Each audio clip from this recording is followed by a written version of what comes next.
Olá pessoal, tudo bem? Vamos retomando para esse quarto bloco, tá ok? Da aula 2, o nosso último bloco aqui dessa aula. Nós estamos estudando aí a teoria geral do delito, tá certo? Nós vimos aí de início a questão aí do conceito de crime, tá certo? Do conceito bipartido de crime, do conceito tripartido, tá certo? Ou seja, bipartido, que crime seria fato típico e antijurídico, tá certo? E o conceito tripartido, que crime seria fato típico, antijurídico e culpável, tá certo? Nós começamos a analisar aqui, dentro da estrutura do fato típico, quais seriam aí o que era composto o fato típico, tá certo? E nós vimos que o fato típico é composto de conduta, resultado, nexo e tipicidade.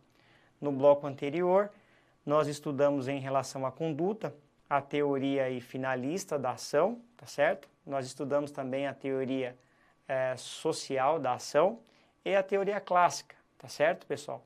Com uma distinção aí entre a teoria finalista e a teoria clássica, no sentido de que, para a teoria finalista, toda ação, pessoal, ela é dirigida a uma finalidade, tá certo?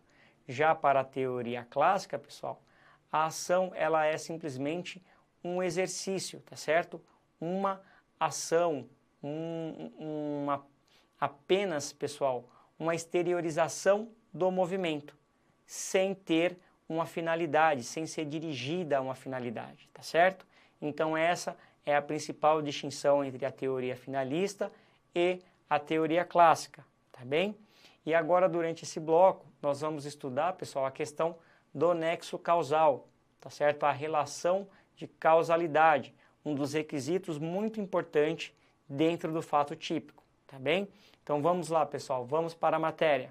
Então, dentro do nexo de causalidade, o nexo causal, pessoal, ele é o liame, tá certo? Ou o vínculo que une a conduta praticada ao resultado, tá certo? Então, o nexo, ele é um critério, na verdade, né, pessoal? Ele é um critério de imputação que vem lá previsto no artigo 13 do Código Penal, e esse critério de imputação, ele é adotado desde 1940, tá certo, pessoal? Então, é um critério adotado pelo Código desde 1940.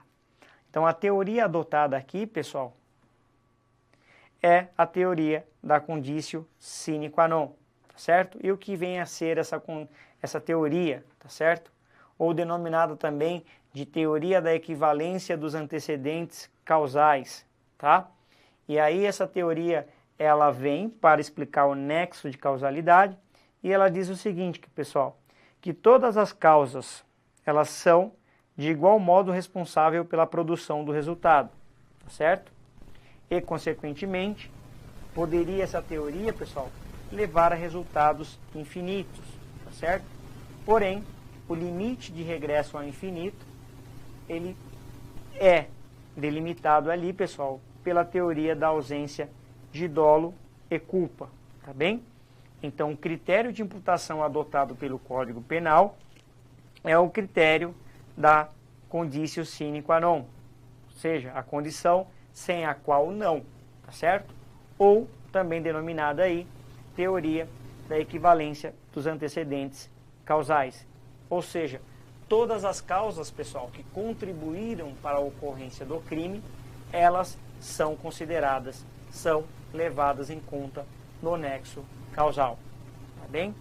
Então vamos continuar aqui, pessoal. E aí temos uma questão dentro do nexo de causalidade, a denominada, pessoal, superveniência causal. E o que vem a ser isso, pessoal? É uma causa que se soma a outra causa que produz o resultado. Certo? Então seria uma causa que se soma a outra, causando o resultado. E aí, pessoal, nós temos duas situações. Nós temos aquelas causas que são dependentes, tá certo? Ou seja, que elas derivam, que dependem da principal. E ocorre quando, pessoal? É aquele fator que, embora diverso, tá certo? Da conduta, ela produz um resultado dentro do esperado, ou seja, dentro da linha de desdobramento normal, tá certo? Dentro de desdobramento normal da conduta, certo? É um fator que, embora diverso da conduta, ela produz um resultado dentro do esperado, ou seja, dentro da linha de desdobramento normal. Ou seja, pessoal, dar uma facada em alguém, tá certo? Ele se espera o quê? Que aquela facada cause a morte. Então, é uma causa, a facada passa a ser uma causa dependente do homicídio, tá certo? E temos também, pessoal, as causas independentes, tá certo? Que estão fora, que estão alheias ali, que é o fator diverso da conduta, tá bem? Que interfere na relação de causalidade, ou seja, não estar dentro da conduta, mas contribui para a ocorrência do resultado, tá certo? E que produz um resultado fora da linha de desdobramento normal, isto é, produz um resultado inesperado, um resultado incomum, tá bem? E aí, pessoal, o artigo 13, parágrafo 1º do Código Penal, diz o seguinte, que a superveniência de causa relativamente independente exclui a imputação quando, por si só, produziu o resultado. Porém, pessoal, os fatos anteriores, entretanto, imputam-se a quem os praticou, tá certo? Então, a superveniência de causa relativamente independente, ela exclui a imputação quando, por si só, produziu o resultado. Então, pessoal, aqui há uma quebra no nexo de causalidade. Tá certo? Ou seja, é uma causa superveniente, relativamente independente, que excluiu a imputação porque ela por si só produziu o resultado. Tá certo? Então vamos continuar aqui, pessoal. Nós temos também, pessoal, a questão da relevância causal da omissão. O que vem a ser isso? A relevância causal da omissão. A teoria causal, pessoal, ou naturalista, é aquela que se omite, né? É aquela em que se omite, aquele que se omite, não é? Responde pelo resultado se houver nexo causal. Ou seja, o vínculo aqui, pessoal, é um vínculo físico, tá certo? É um vínculo físico. Ou seja, se ele se omitiu, ele responde pelo resultado, caso tenha nexo de causalidade. Mas, pessoal, existe a teoria jurídica ou normativa. O que vem a ser essa teoria jurídica ou normativa? Ela diz que o vínculo, pessoal, entre a omissão, ou seja, entre deixar de fazer e o resultado, ela é uma omissão normativa. Por que normativa? Porque se dá quando o omitente, pessoal, ele podia e devia agir para impedir o resultado. E essa teoria jurídica ou normativa da relevância causal da omissão, essa aqui foi adotada pelo Código Penal, certo?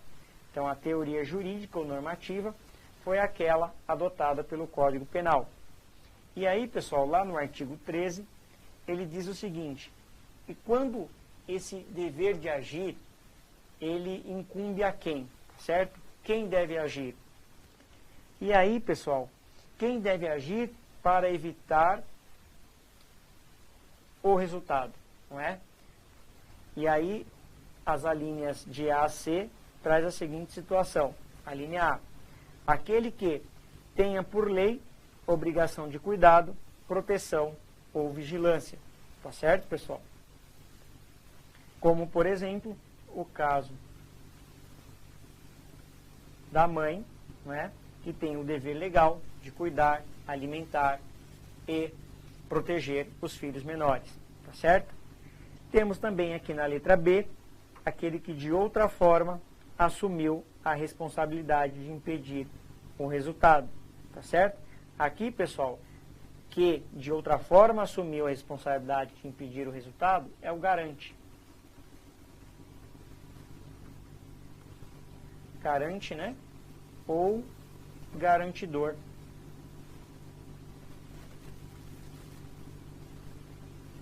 Garante ou garantidor. É aquele que, de outra forma, ele assumiu a responsabilidade de impedir o resultado. Pode ser o dever aí contratual, tá certo? E também, a letra C diz o seguinte: com seu comportamento anterior, criou o risco da ocorrência do resultado, tá certo? Com seu comportamento anterior, criou o risco da ocorrência do resultado.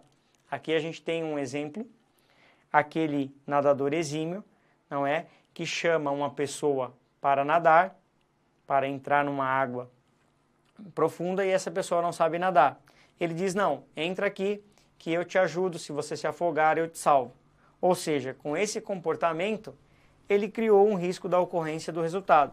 Se ele não salvar a pessoa que entrou na água porque ele pediu que ela entrasse, que ele iria salvá-la, ele responde por essa omissão. Tá certo, pessoal?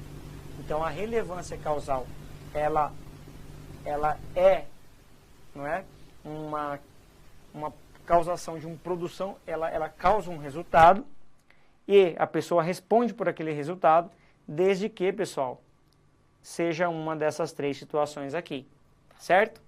Então, vamos continuar aqui no nosso estudo, vamos fazer uma questão para fixar o entendimento de vocês em relação à omissão. Quando essa omissão, ela é penalmente irrelevante, certo?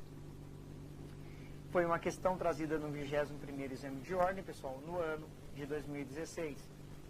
E a questão diz o seguinte: Carlos presta serviço informal como salva-vidas de um clube, não sendo regularmente contratado, apesar de receber uma gorjeta para observar os sócios do clube na piscina, durante toda a semana. Em seu horário de serviço, com várias crianças brincando na piscina, ficou observando a beleza física da mãe de uma das crianças e, ao mesmo tempo, falando ao celular com um amigo, acabando por ficar de costas para a piscina. Nesse momento, uma criança vem a falecer por afogamento, certo? Fato que não foi notado por Carlos. Sobre a conduta de Carlos, diante da situação narrada, assinale a afirmativa correta. Então vamos lá, pessoal. Carlos, se a gente analisar, ele está em que situação aqui dessas três, pessoal? Ele tinha o dever de agir para impedir o resultado, tá certo? Como por lei? Não, né, pessoal? De outra forma, assumiu a responsabilidade de impedir o resultado. Então, ele estava lá, pessoal, na posição de garante ou de garantidor, tá certo? Então, ele não praticou o crime, tendo em vista que, apesar de garantidor, não podia agir, já que, concretamente, não viu a criança se afogando. Ou seja, pessoal, naquela situação, ele poderia, sim, agir para evitar o resultado. Então, a alternativa A está incorreta. Já a alternativa de letra B diz o seguinte: deve responder pelo crime de homicídio culposo diante de sua omissão culposa, violando o dever de garantidor. Essa aqui, pessoal, parece estar correta sim, tá certo? Ele deve responder, na verdade, por homicídio culposo, tá certo? Diante de sua omissão também que foi culposa. A letra C diz o seguinte: deve responder por homicídio doloso em razão da sua omissão dolosa, violando o dever de garantidor. No caso não, né, pessoal? Ele foi descuidado, ele estava aqui, pessoal, ao celular, prestando atenção em outra coisa de forma descuidada. Ele não tinha intenção daquilo, tá certo? Então, a alternativa C também está incorreta. A letra D diz o seguinte, que ele responde apenas pela omissão de socorro, mas não pelo resultado morte, já que não havia contrato regular que o obrigasse a agir como garantidor. Pessoal, pouco importa aqui a forma que ele assumiu, tá certo? De outra forma, ele pode ter assumido verbalmente, não importa. O importa é que ele estava lá na posição de garantidor, tá certo? Então, essa alternativa está incorreta. A alternativa correta é a alternativa de letra B, tá bem? Então, Então vamos continuar aqui no nosso estudo, pessoal. Vamos estudar aqui uma outra questão também, além do critério aí de imputação, a questão da teoria da imputação objetiva, tá certo? Então, por favor, prestem atenção aqui em mim, por gentileza. Então, pessoal, o critério de imputação do Código Penal, pessoal, é aquele critério lá adotado pela teoria da conditio sine qua non, tá certo? A teoria da condição, né, sem a qual não, tá certo? Ou a denominada teoria da equivalência dos antecedentes causais, tá certo? E para essa teoria, todas as causas que contribuem para o resultado, tá certo? Elas são consideradas causas, tá bem? E aí, pessoal, agora mais modernamente, surgiu aí a teoria da imputação objetiva, tá certo? Que tem como intuito, tem como interesse, pessoal, restringir, não é? A teoria da equivalência dos antecedentes causais, tá certo?